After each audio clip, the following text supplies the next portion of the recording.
Dana White reacts to the disappointing ending to the heavyweight championship bout between Tom Aspinall and Ciryl Gane. The most anticipated matchup of this last numbered UFC event was cut short due to an accidental eye poke by Ciryl. While in the beginning it looked like the British champion was going to just take the most of the given time from the 5 minutes that's granted to a fighter in case of fouls, pretty soon it became obvious that Tom was actually considering to refuse to continue fighting. The eye poke itself didn't look particularly devastating, especially in comparison to some of the recent ones we've seen, but Aspinall chose not to fight, and that was it. Though we didn't get to see much, Ciryl looked good up to the point of the foul, bloodying Aspinall's nose with crisp jabs and using his patented bounce and movement to avoid counters. On the post-fight presser, Dana expressed frustration with the way the fight ended, casting doubt on Aspinall's injury. I think that there's a lot of fatigue, frustration. It was a good fight. Just like, I can't make people fight, right? If I want to put together a fight, I can't make people fight. And you definitely can't make somebody continue if they feel they've been injured. Only Tom knows what happened. Could he see? Couldn't he see? Could he continue? Only he knows that. I think that after the Jones fight, a lot of people wrote Ciryl Gane off. He looked damn good tonight. Aljamain Sterling tries to lure Sean O'Malley into moving to the featherweight division as the former bantamweight champion ponders his next career step. After suffering a devastating loss to Merab in their rematch, which put him on a 2-fight losing streak, question of what's next at bantamweight, if there even is a future there, became naturally most important one as it relates to his overall stock and star power. After all, that's the division that made him one of the biggest names in the sport. Changing weight classes is not an easy task, and there's a reason why fighters who successfully do so and conquer a second division rarely exist. There's a multitude of downsides that would come with that decision for Sean, like giving up the significant height advantage over most bantamweights and having to fight physically more powerful guys, but at least it's only a 10-pound jump, and given how much the loss to Merab set him back at bantamweight, a fresh start might look pretty appealing. Sterling encourages him to move up, but warns him of the dangers. I think Sean would do really well at 145, and I'm not saying that because I would love to run it back, because that's obvious. I think his speed, his length would translate really well. He will be able to actually lift a little bit more to get stronger. The only thing is there are some dogs at 145 that if they grab a hold of him and they could already know how to grapple.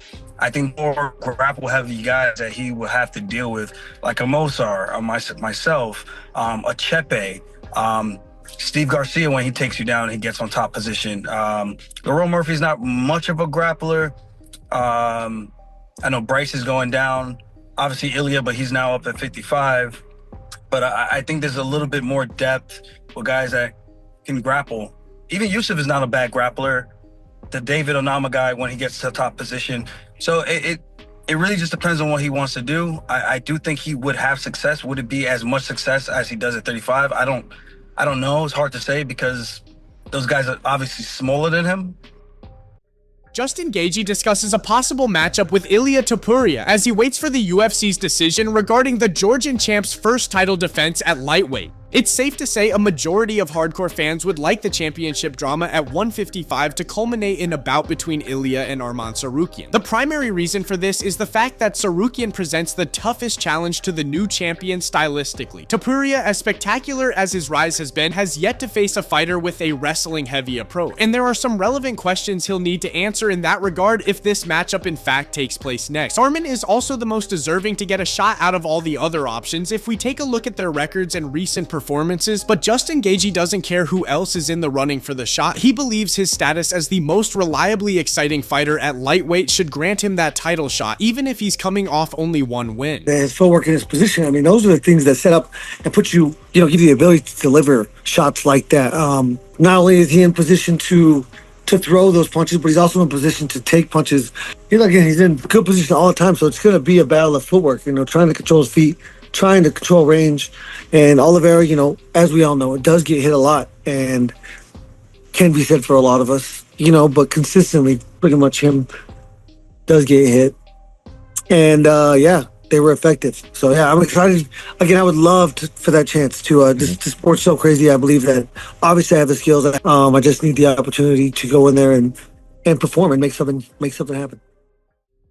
Merab Dvalishvili's coach speaks with John Anik and Kenny Florian after the Georgian's third title defense, sharing that he's constantly amazed by the champ's vicious approach to competing inside of the octagon, something that he thinks separates him from everybody else in the division and perhaps in the company. All the technical aspects of his game aside, the extraordinary cardio and high output that he displays every time he enters the cage has become a puzzle that no contender has been able to solve. But all of this gets even more interesting when taking into account the aspect of his rapidly growing confidence with each successful title defense. Ray Longo thinks the combination of these things is the deadly recipe that's gonna keep knocking down every future challenger who tries to take away his crown from him. And the Georgian machine has made it clear he wants to defend his title one more time this year, and he's looking for a quick turnaround. Dana liked this idea when asked about it on the post-fight presser, so if it does happen, Merab's gonna break another UFC record with 4 title defenses in 1 calendar year. It's not like Merab is, the most technical fighter in the world, he looks so good and he does stuff. It's like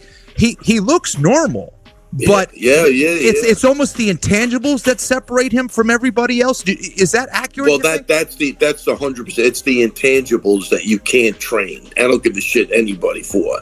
He loves what he's doing, and I think now it's part.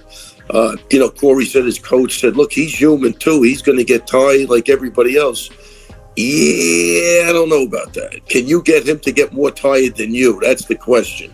And that's going to be a hard thing to do because he's too comfortable in there. He's got a great outlook on life. He's got a great outlook on fighting.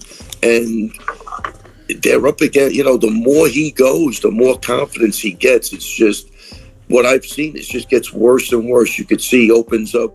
He does look normal. And I get it. If you're looking at a tape of the guy, there looks like there's gaps, but something changes once you're in there. And then if you get a little tired and this guy's still pushing, you know what that's like sparring, Kenny. It's the worst feeling in the world. Yeah. You know what I mean? So he ends up drowning everybody in there.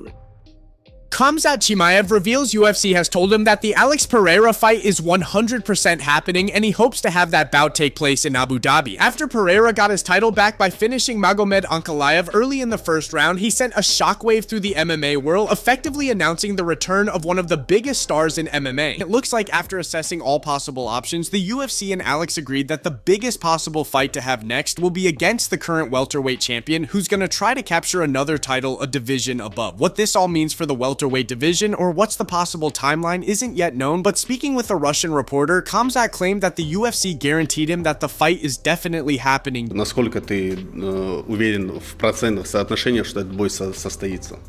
Я сказал, 100% состоится. Посмотрим, что как получится. Надеюсь, в Абу-Даби подерусь. Абу-Даби для меня как дом. Какая у тебя задача? Какие у тебя желания? Убивать, братан, сразу. Короче, не знаю, брат. Я выйду и буду делать свое, брат. Бонус заберем, как обычно, брат.